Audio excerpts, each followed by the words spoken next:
ආයුබෝවන් සුබ දවසක් මංගල මිනිමුතු ජෝතිෂ නාලිකාව තුළින් මම අද කතා කරන්නේ 2026 වර්ෂයේ ජනවාරි මාසයේ 15 වෙනිදා බ්‍රහස්පතින්දා දවසේ මේ විශ්වයේ ග්‍රහ මණ්ඩලයේ සිදුවෙන විශේෂ ග්‍රහ ගෝචරයක් පිළිබඳ ඔබ දැනුවත් කරන්නයි. සෞර ග්‍රහ මණ්ඩලයේ සෙන්පති රුධිරයට, ශක්තියට, ජීවයට, බලයට අධිපති කුජ ග්‍රහතුමා ජනවාරි 15 වෙනිදා බ්‍රහස්පතින්දා තමන්ගේ උච්ච රාශිය වන මකර රාශියට සම්ප්‍රාප්ත වෙනවා. මෙම වර්ෂයේ සිදුවන විශේෂම ග්‍රහ ගමනක් තමයි මේ හරියට පෙබරවාරි මාසේ මැද වෙනකම්. එහෙම නැත්නම් පෙබරවාරි මාසේ 23 වෙනිදා වෙනකම් මේ මකර රාශිය උච්චව ගමන් කරනවා. විශේෂයෙන්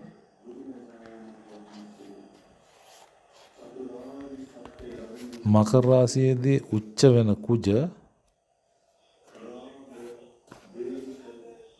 ඊ타ත්ම සුබඵල ලබා දෙන අවස්ථාවක්.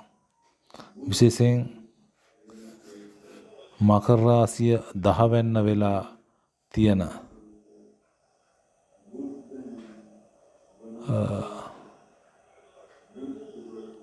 මේෂ ලග්නේ ඔබට ඊ타ත්ම බලවත් පිහිටීමක්. ඒ මොකද සනිගිය රාශිය මේ කුජ උච්ච වෙන එකෙන් විශේෂයෙන් වෛද්‍යවරු, ඉංජිනේරුවන්,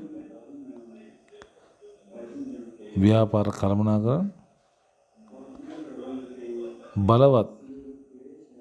බලවත් පුද්ගලයන් බිහිවන පිහිටීමක්. මේ අවස්ථාව මේ කාලේ මේ මාසය තුල මේෂ ලග්න ඔබගේ රැකියාව ඊ타ත්ම උසස් තත්ත්වයටපත් වෙනවා. විශේෂයෙන් මකර ලග්න ඔබගේ ලග්නේ බලවත් වන කුජ ඔබට අවශ්‍ය සියලුම යසීසුරු සප සම්පත් විශේෂයෙන් තමන් කරන රැකියාවට නියම සාධාරණයක්. ඒ වගේම තමන්ගේ වචනේ නීතිගරුක භාවය රකින්න, වචනේ බලය රකින්න කාලයක් බවට පත් කරනවා. විශේෂයෙන් අති ප්‍රබල ධන යෝග, විශේෂයෙන් අභිමානය, ශක්තිය, ඒ වගේම දැනුම ලබා දෙන ඊ타ත්ම ප්‍රබල ග්‍රහ ගමන. තමන්ගේ ලග්නයේ මේ කුජ ඉන්න භාවයේ අනුව එසේම මෙම කුජ පළවැන්නේ, දෙවැන්නේ, විශේෂයෙන් තුන්වැන්නේ, හයවැන්නේ, 10 වෙන්නේ බලවත් වෙනවා. තමන්ගේ කේන්ද්‍රේ කුමන ස්ථානයේ මෙම කුජ බලවත් වෙනවද කියලා තීරණය කරගම ඒ ස්ථානයට අදාළ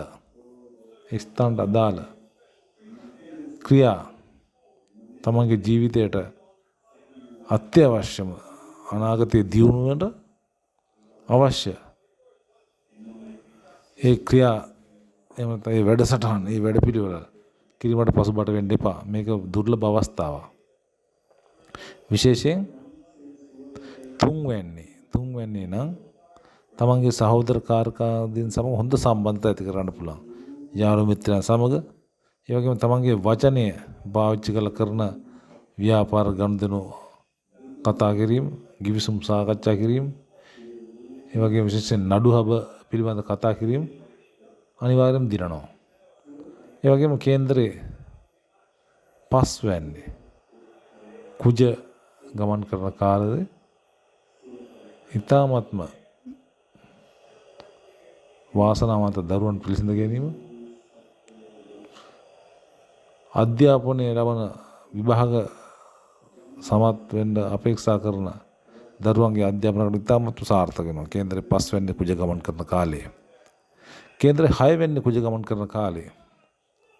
වැඩ ගන්න බැරි මෙහෙකරුවන්ගෙන් වැඩ ගන්න පුළුවන්. ආයතන පාලනය කරන ඔබට ඉතාමත් සුවිශේෂී අවස්ථාවක්.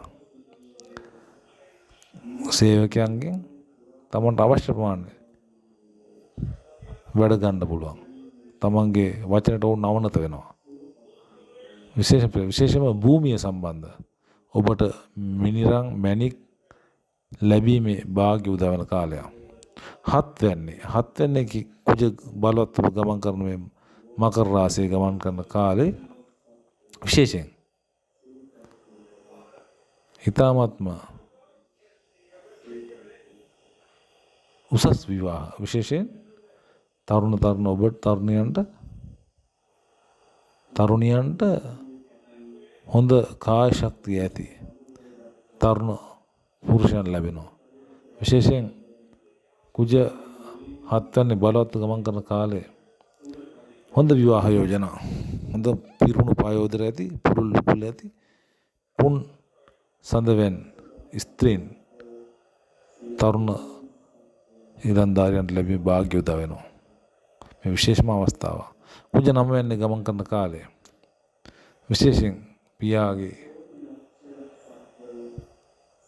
දේපොළ ලැබීමේ වාග්ය උදා වෙන කාලයක්. කුජ 10 වෙනි වෛද්‍ය ඉංජිනේරු විශේෂයෙන් ව්‍යාපාර කළමනා කරන සොෆ්ට්වෙයාර් ඉංජිනේර වගේ උසස් රැකියාව කරන අයට ඉතාමත්ම සුබදායක කාලයක තමන්ගේ රැකියාව උසස් වීම විශේෂයෙන් හමුදාවේ පොලිසියේ උසස් නිලධාරීන්ට අපේක්ෂා කරන අයට ඉතාමත් ඉල්ලුම් කිරීම ඉතාමත්ම සුබදායක කාලයක්. ඒ වගේම 11 වෙනි කුජ ගමන් කරන කාලය තුල ඔබගේ කේන්ද්‍රය ඔබගේ ලග්නයේ කුමන භාවයක ගමන් කරන කියලා විශේෂයෙන් බලන්න. 11 වෙනි ගමන් කරන කාලේ විශේෂයෙන් භූමි ලාභ මින්රම් මැණික් පතල් හැරීමේ අයට ඉතාමත්ම සුබදායි. එසේම උසස් විවාහයන් විශේෂයෙන් දේපල මිලදී ගැනීම වලට ඉතාමත්ම සුබදායි කාලයක. මෙන්න මේ අවස්ථාව කිසි කෙනෙක් මගේ අරගන්නවා. මේ අවස්ථාව තමන්ගේ ජීවිතේට ඈඳා ගන්න. මේ පළ ලබා ගන්න. සියලු දෙනාටම ජය වේවා. ත්වන් සරණයි.